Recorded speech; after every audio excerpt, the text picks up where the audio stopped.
So I want to talk this morning about joy, and not that it's something that we can have a constant experience of, but that we can have moments of. And the Buddha promised that if we followed his teachings, we would experience more joy in our lives. And and I want to think about it this morning.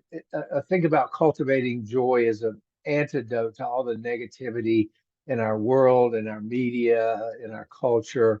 We live stressful, busy lives in our culture. I was just talking to Judith about this, who was just back from Costa Rica. But and often we don't consider joy a priority. We consider it sort of just something that marketers tell us if we buy their products, we'll experience greater joy. Um, but I want to suggest this morning, and this is something we've touched on in the past, that by mindfully tuning in to the pleasant, the nice, and the sometimes even routine experiences of every day, we can transform otherwise mundane moments we might not pay attention to, into something more meaningful and even joyful. But the challenge is to pay attention. We have to be mindful. I've talked about how I've learned to embrace the mundane task of walking my dogs every morning, um, to cultivate more joy. And it really is a function of paying attention when I'm out there with them. I pay attention to their behavior. I just love watching them sniff and follow a scent and all the stuff and roll around in the leaves and do all the things they do. I pay attention to the trees, to the temperature, to the breeze, how quiet it is early in the morning. Anyway, really bringing my full attention, and we're going to talk about this again on Saturday and then coming in the coming weeks about cultivating greater attention. But I try to avoid during that time planning my day or focusing on the future. I really I set an intention to be present, because when I am, I can really tune in to just the joy of the sort of mundane aspects of that. You know, modern psychology, as often does, has rediscovered something that ancient wisdom has taught and known for thousands of years, that finding and savoring these little nuggets of experience can help create a more meaningful life. Not that not the big things that we create in our heads, but the smaller day-to-day experiences that bring meaning. In our culture, we've just moved away from that. We're rushing around, we're on our phones, we're answering emails, we're doing all this stuff. But modern science suggests that this is from positive psychology, that whole subspecialty. Modern science has tells us that joy is a distinct positive emotion for when we feel connected or reunited with something or someone that's really important to us. And that feeling is strongly associated with subjective well-being, which is essential for human flourishing.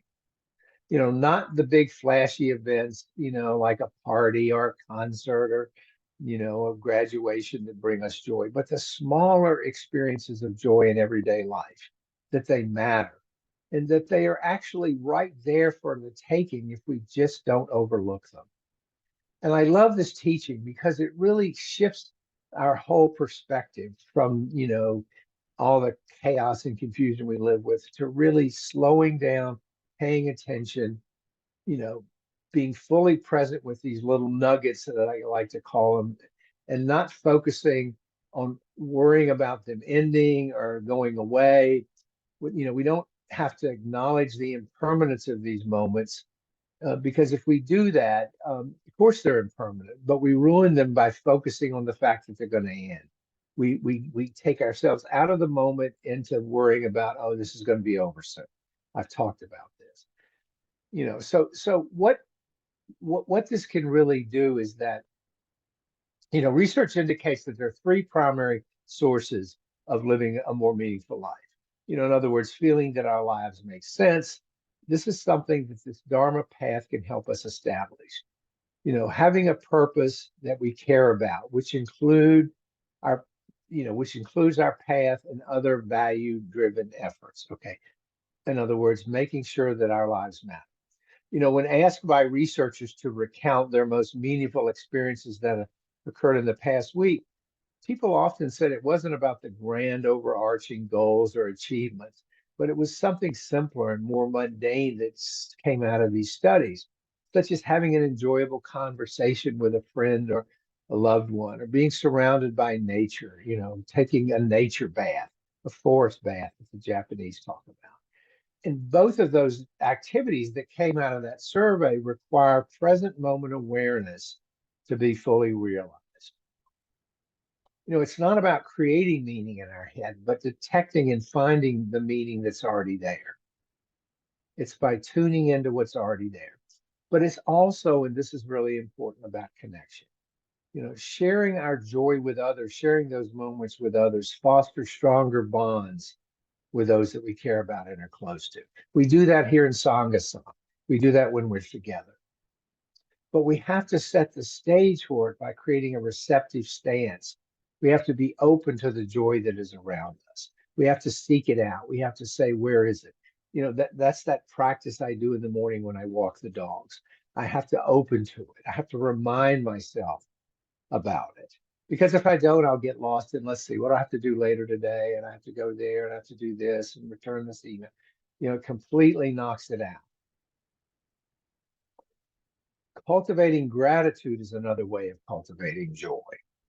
We know that the more grateful we are, the more likely we are to feel joy about our lives and about the moment.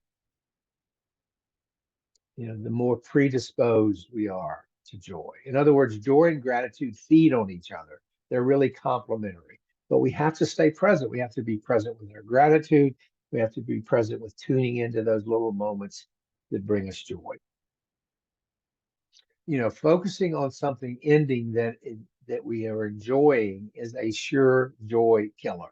If we get ahead of ourselves, like, I'm hanging out with someone, I'm having a really good time, but I'm so focused on the fact that this is going to be over soon that the moment passes me by. We increase our joy by savoring, which means mindfully paying attention to, appreciating, and accentuating the positive experiences we have. Once we learn to slow down, that's a prerequisite here. Excuse me, slow down and pay attention to those things. Put more weight on those things. Our life will feel more fulfilled and meaningful. It is a very accessible practice, but we just have to remember to do it. If you do it 5 minutes a day, 20 minutes a day, every couple hours, somewhere build it in. And I'm going to talk about that soon in terms of uh, a whole talk on the art of paying attention. But we're going to sort of stay with this theme in the coming weeks. But I want to emphasize that we have to pay attention, put weight on these things. Nature is a powerful source of joy in my life. In part because of its power in inducing an experience of awe. There's always some awe when I really pay attention when I'm outdoors. That's my cathedral, being outside. And I know that's true for all of us. So let me say in closing that we don't have to sit around and wait for moments of joy to fall into our laps. All we have to do is be open to them, seek them out, pay attention to them, and see that the opportunities for this enriched experience is right in front of us if we only open to it. So let me stop there and